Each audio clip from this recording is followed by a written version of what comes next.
Now, even though I tried hard to keep these sides the same width, the fact of the matter is that when you assemble the boxes, they're not entirely coplanar. You know, here's a side and then I got a little wedge here. So I've got to sand these so that they're nice and coplanar in order to go on to the next step, which is cutting the groove on the inside.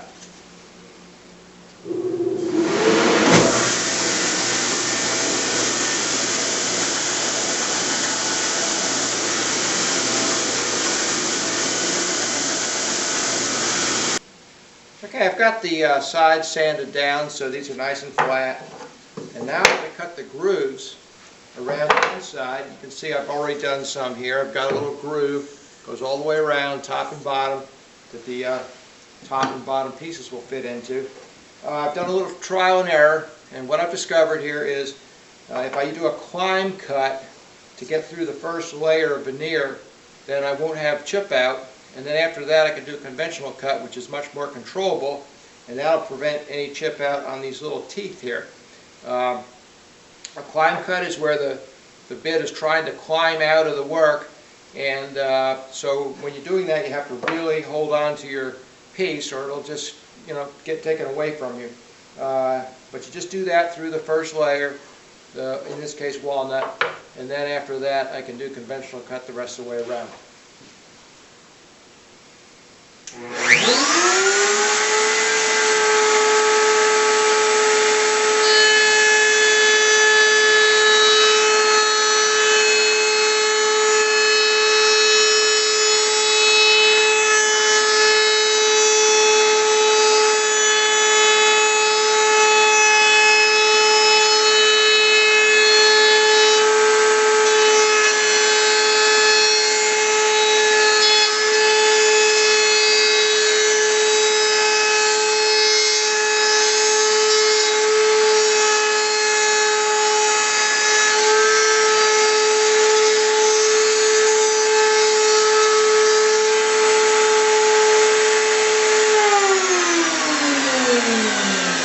Gives you a nice clean cut without any chip out, and the teeth are still intact.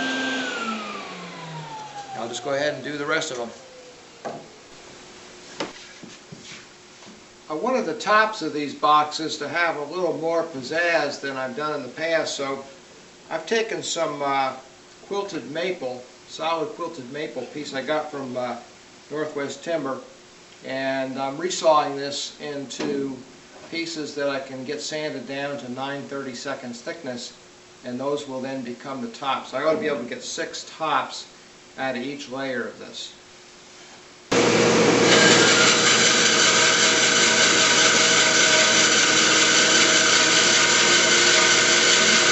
So I've gone ahead and sharpened up a 50-degree plane iron in my low angle smooth plane. 50 degrees because it works a lot like a scraper in that it doesn't tear out.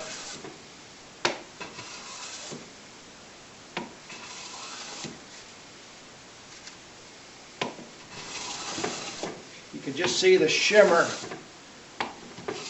of the wood come out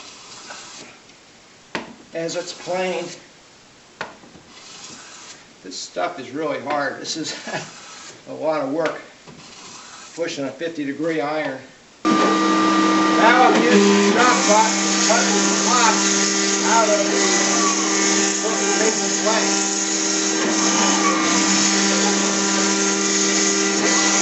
And this is how they cut out. You can see the tabs that I'll have to cut with a chisel, but it sure beats cutting these out one by one on the bandsaw and hoping I get the shape right.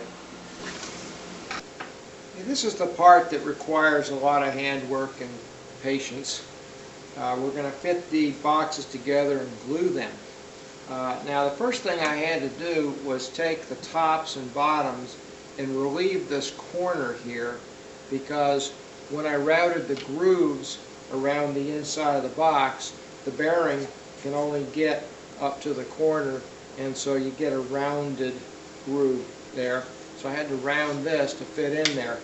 Now I dry fit the box to make sure that everything's going to fit together right, because there's not going to be any time to adjust after I glue. I'll take the pieces apart. I've already pre-finished the insides of the tops so that they're nice and smooth, a couple of coats of shellac, and I'm leaving the cedar bottoms unfinished so that they have a nice scent.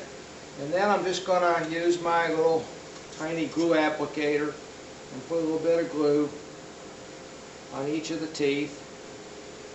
It's important to get them all.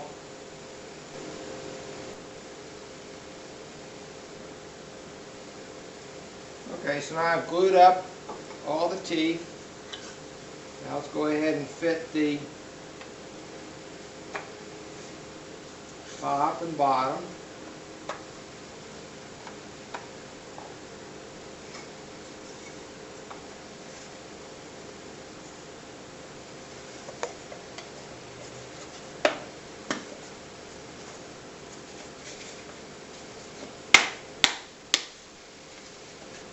You have to kind of work the top and bottom into the slots.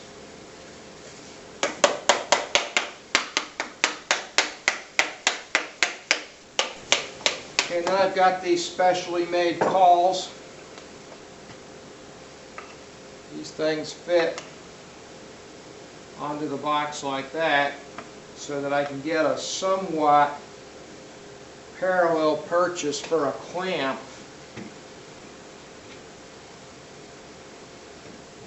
It's not perfect, but it works.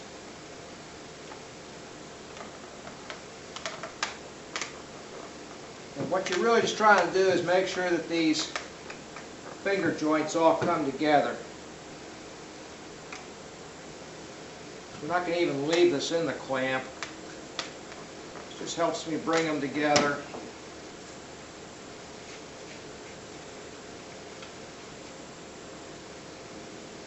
Check all the joints to make sure that I got good contact. And that's it. Let them dry, and then we'll move on to the next step. Let's see, this is one. I got 71 left to do.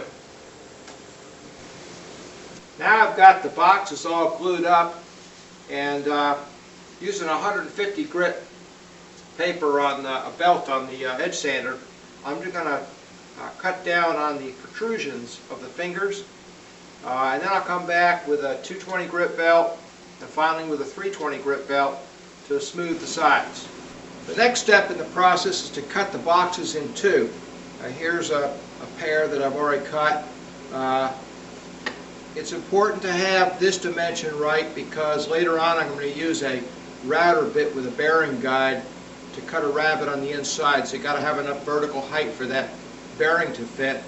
So I've picked the spot to cut. It's right between, it's right down the middle of a finger, and then later on I can use the edge sander to sand right up to the edge of the finger, and when the box gets put together, it looks like it naturally was supposed to be like that in the first place. I'm using a bandsaw. Previously on these boxes I had used a table saw to make the cut, but I just think that's just too dangerous. I can use the bandsaw, do all 72 boxes, and end up you know, without any injury.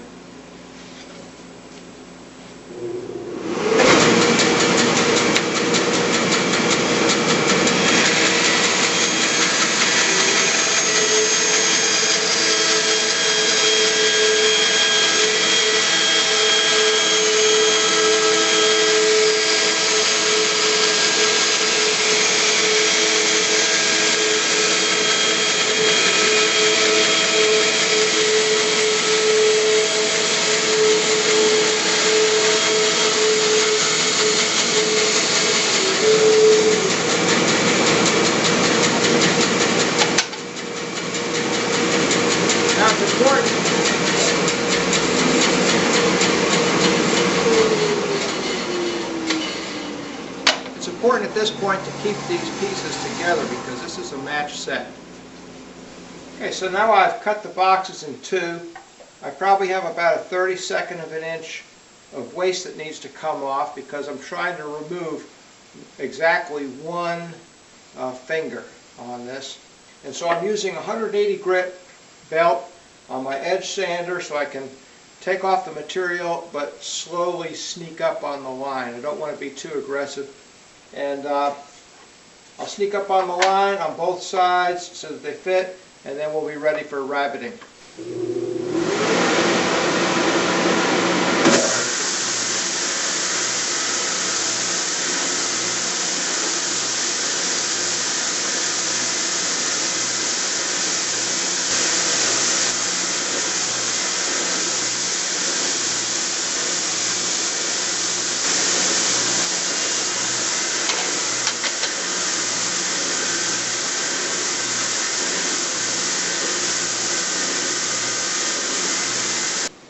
Now it's time to cut the rabbets for the top to fit together. The first rabbet I'm going to do is the inside rabbet, inside the top. And I'm using a bit with about a little over 1/8 of an inch of height. It's a bearing guided bit.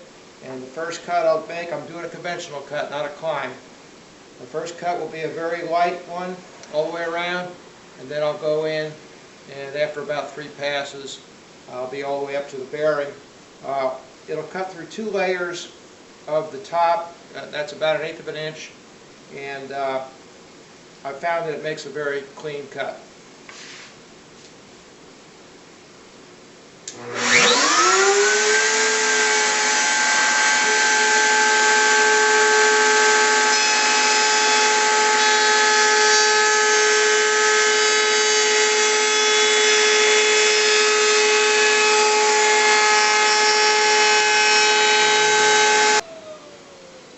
This makes a rounded corner, so later on I'm going to have to come back with a chisel and square up the corners. Now I'll cut the rabbet on the bottom. I've already done one box so you can see how this looks. You've got a rabbet all the way around here. You take the top, which I've already trimmed those corners with a chisel, and the box fits together nicely. So this bit has a guide here, fence. 2 reasons. First of all, to help hold the work better since I'm doing the outside curve, and I don't want to try to be balancing the top against the bearing. And also it acts as somewhat of a guard to help keep my fingers away from the spinning bit.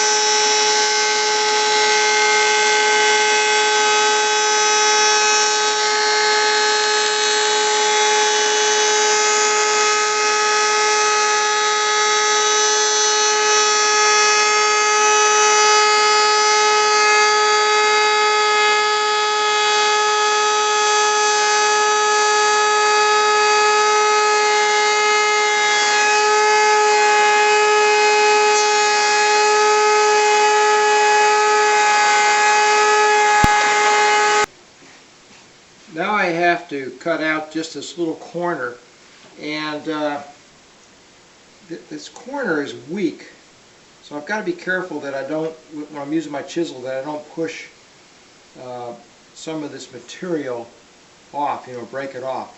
So I'm going to rough out an 1/8 inch circle of this material to make it, when I hit it with the chisel later, I'm not trying to push so much wood. So I've made a little jig here. This MDF fits the box.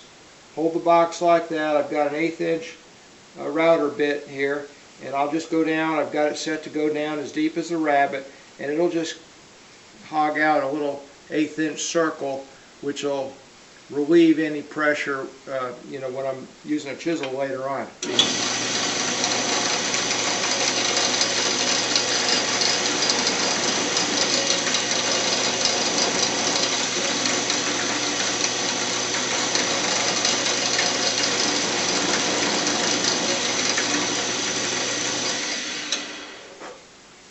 believe it or not, just taking out that little circle of wood there will make it a whole lot easier to chisel away the waste.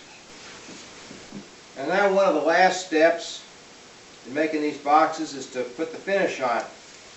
I initially wanted to experiment with using some spray lacquer, just spraying from a can, but I tried one box, experimental box I've been keeping, doing all experiments on, and I didn't like the finish. Too plasticky, too thick, just not what I want. So I'm going back to my old shellac polish. I've got 1 pound cut super blonde shellac and a little piece of cotton cloth, and what I'll simply do is just rub some on, and I'll do a couple of coats.